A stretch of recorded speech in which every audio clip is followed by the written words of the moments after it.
Powerful people make places powerful. जय बाबा बर्फानी दोस्तों, स्वागत है आप सभी का एक और नए वीडियो में। अगर आप सभी भी अमरनाथ यात्रा करने की सोच रहे हैं तो ये वीडियो आपके लिए ही है। अमरनाथ यात्रा करने के लिए दो रास्ते हैं, पहलगाम और बालटाल। आप सभी को पता है, तो मैं पहलगाम रास्ते से गया था, इसीलिए मैं पहलगाम से बता रहा हूँ। पहलगाम पहुँचने के बाद आपको चंदनवाड़ी के लिए टैक्सी करनी पड़ेगी। अभी का जो रेट है 2024 का, उसका 160 रुपये पर पर्सन पहलगाम से चंदनवाड़ी के लिए लेते हैं। चंदनवाड़ी में ही आपको परमिट वगैरह चेक किया जाता है। बिना परमिट के आपको आगे जाने नहीं दिया जाएगा। ये देखिए, काफ़ी भीड़ था, बहुत ज़्यादा भीड़ थी यहाँ पे। और यात्रा परमिट अपने साथ रखें, और बिना मेडिकल के आपको यात्रा परमिट नहीं मिलेगी, ये भी आपको पता होना चाहिए। तो पहला जो शुरुआत होता है वो चंदनवाड़ी से ही शुरू होता है। तो यहाँ पे आप नाश्ता वास्ता कर लें, क्योंकि चंदनवाड़ी से आपको जब आगे 1 किलोमीटर जाएंगे तो आपको पिस्सू टॉप की चढ़ाई शुरू हो जाएगी। पिस्सू टॉप की चढ़ाई बहुत ही खड़ी चढ़ाई होती है।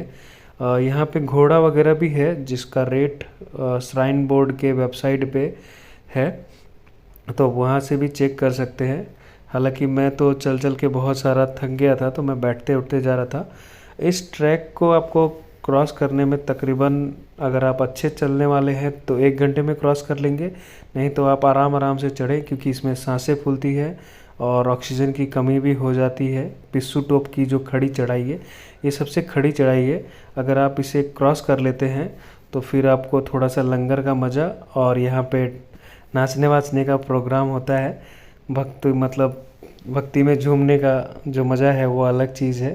तो हम भी पहले खड़े होकर देख रहे थे, फिर बाद में इन लोगों के साथ हमने भी थोड़ा डांस कर लिया।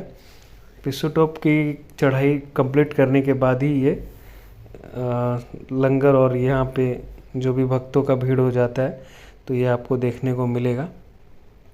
साथ ही पिस्सू टॉप की चढ़ाई करते वक्त आप पानी की बोतल वगैरह साथ रखें। कुछ छोटी मोटी खट्टी मीठी गोलियां रखें। आपको चक्कर आने जैसे हो सकते हैं, सांस फूलने लगता है, ऑक्सीजन की कमी होती है, तो आप वैसे में बैठ जाएं, थोड़ा आराम आराम कर कर चढ़े, क्योंकि पिस्सू टॉप की चढ़ाई जो है वो बहुत खड़ी चढ़ाई है। और अगर आप कभी कम चलते हैं, कम मेहनत करने वाले हैं, तो आपको ज़्यादा ही इसमें मेहनत करनी पड़ेगी पिस्सू टॉप की खड़ी चढ़ाई में।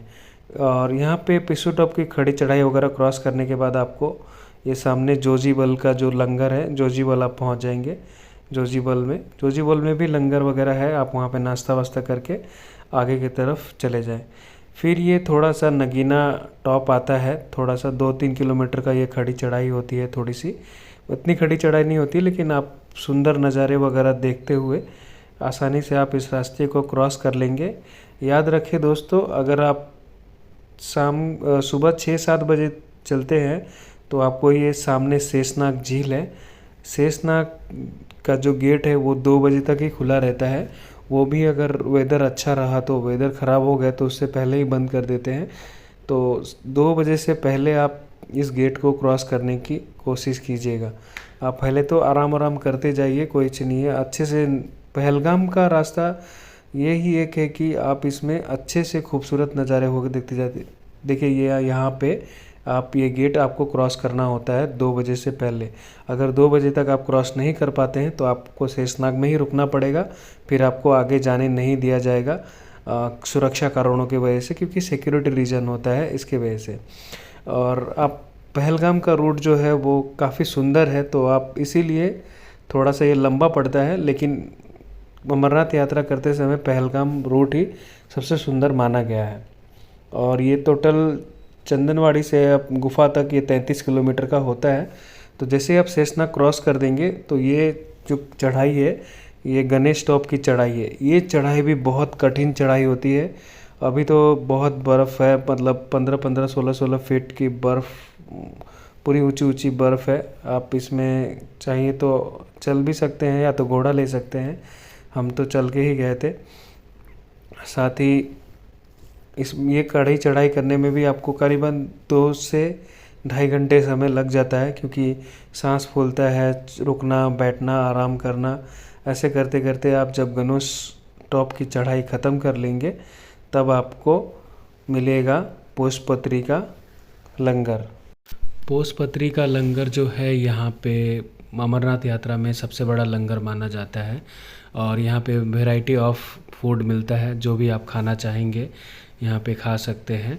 साथ ही आप यहीं पे आराम कर लें, पहला दिन आप यहीं पे आराम कर ले, सो ले, मतलब रुकने की व्यवस्था आप यहीं पे कर ले पोषपत्री पे, और सुबह 5:30 बजे उठकर फिर से चलना शुरू कर दे, क्योंकि ये पहलगाम का रास्ता एक दिन में कंप्लीट नहीं कर सकते। कम से कम अगर आप अच्छे चलने वाले हैं तो आपको 2 दिन लग ही जाता है।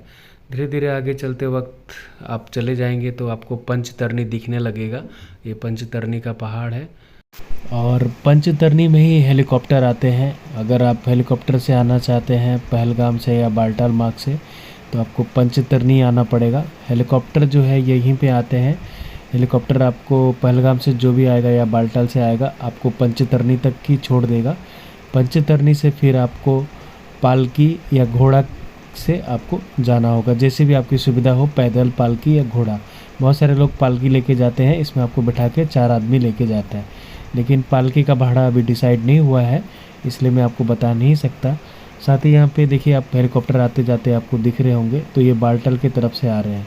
उसके बाद यहाँ पे थोड़ी सी और चढ़ाई होती है, तकरीबन 2 किलोमीटर की फिर से चढ़ाई होती है ये, और इसमें भी आपके थोड़े से सांस वास फूलने लगेंगे, और ये थोड़ा सा ख़तरनाक टाइप का रास्ता होता है, तो आप इसमें आराम आराम से चले, क्योंकि इसमें आपको घोड़ा है और आपको दोनों को साथ में ही चलना होता है। तो घोड़े अपनी जान बचाने के चक्कर में रहते हैं, तो आपको धक्का वक्का लग सकता है, इसलिए संभल कर चलें। तो ये देखिए, अब मैं जहाँ पहुँच गया था वो था संगम, जहाँ से राइट मुड़ने पे गुफ़ा आता है, और वो सामने बालटाल का रास्ता है, और इधर राइट में जाएंगे तो गुफ़ा आ जाएगा। तो बालटाल का रास्ता सामने, और राइट में जाएंगे तो गुफ़ा। तो यहाँ भी बहुत सारी बर्फ़ थी, पूरे रास्ते बर्फ़ बहुत था। इस बार पहले जत्थे में जो बर्फ़ पड़ी थी, काफ़ी अच्छा बर्फ़ था। लोग बहुत सारे एंजॉय करते हुए अमरनाथ यात्रा कर रहे थे। और आपको बता दूं कि अमरनाथ यात्रा पे मंदिर के पास जो है, गुफ़ा के पास रुकने की व्यवस्था नहीं की गई है इस बार प्रशासन के द्वारा, क्योंकि पिछली बार हादसा हो गया था कुछ। तो इस बार आप गुफ़ा के पास नहीं रुक सकते। आप वहाँ पे जाइए, नहाइए धोइए, दर्शन कीजिए, और दर्शन करने के बाद आपको, अगर आप पहलगाम से जाना चाहते हैं तो पहलगाम से जाइए या बालटाल से जाइए, जो इसे आपकी इच्छा। मैं तो आपको सजेस्ट करूंगा कि आप बालटाल मार्ग से जाएं, क्योंकि आप पहलगाम मार्ग से घूमते हुए आए तो बालटाल का भी देख लेंगे, बालटाल के रास्ते भी देख लेंगे। और साथ ही अगर आप इसमें बता दूं, खर्च तो बिल्कुल कुछ भी नहीं है। खाना पी जो प्रसाद है वो तो फ्री है, पूरे रास्ते भर फ्री है। आप कहीं भी रुक जाएं, कहीं भी खा पी ले, कुछ भी फ्री है। कहीं कहीं टेंटों के पैसे लगते हैं, बस के पैसे लग सकते हैं। अगर आप दिल्ली से आते हैं तो 4-5 हज़ार में आप यहाँ तक आ जाएंगे। तो मुश्किल से मुश्किल आपका 4 से 5 हज़ार रुपया ही खर्चा होगा, वो भी सिर्फ किराए का, बस का। कहीं कहीं टेंट का लग सकता है, क्योंकि आप कहाँ रुकेंगे ये पता नहीं है। तो 4-5 हज़ार अगर आप रखते हैं तो भी आप अमरनाथ यात्रा कर पाएंगे।